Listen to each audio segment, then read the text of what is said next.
Hello friends, welcome back to my channel Accountitude. In front of you is the one question that is in relation to partnership.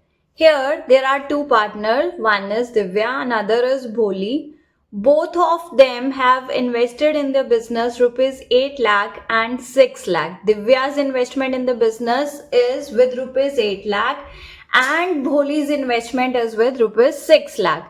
Now on 30th September, Bholi further invested rupees 50,000, but on 1st of March 2025, Divya withdrew from her capital rupees 1 lakh. Now question is asking us to calculate the interest on capital. In this question, first of all we will see कि उनकी business में investment कितनी देर same रही है, उस duration तक का interest उतने महीनों के अकॉर्डिंग कैलकुलेट करेंगे. सो लेट्स सी दिव्या की इन्वेस्टमेंट जो उसने 8 लाख रुपीस की करी थी फ्रॉम 1 अप्रैल 2024 से लेके 28 फरवरी 2025 तक 8 लाख ही रही. उसके बाद में उसने 1 लाख रुपीस विड्रॉ कर लिए, तो उसकी कैपिटल इन्वेस्टमेंट 8 लाख से रिड्यूस होके कितनी रह गई, 7 lakh. This 7 lakh rupees stayed in the business for only 1 month, that was from 1st of March to 31st of March. But before that, that is for 11 months, how much was her investment? That was 8 lakh.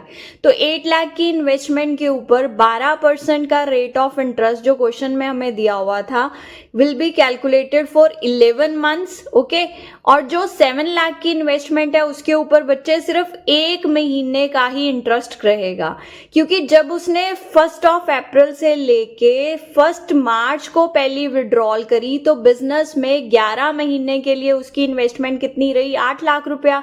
उसके बाद में investment कम होके 7 लाख हो गई, which was only for the month of March. So 12% के according 11 months के लिए interest आता है 88,000. दूसरे केस में it was 7,000. How much was the total here, that was 95,000. तो दिव्या की इन्वेस्टमेंट के ऊपर कितना इंटरेस्ट हो गया, 95,000. नाउ भोली का बिजनेस में total investment was of rupees 6 lakh, जो कि उसने 30th ऑफ सितंबर को जाके चेंज करी, जिसमें उसने 50,000 रुपीज ऐड कर दिए. तो 6 लाख की इन्वेस्टमेंट में 50,000 ऐड करने पे नेक्स्ट इन्वेस्टमेंट कितने की हो जाती है, टोटल 6,50,000.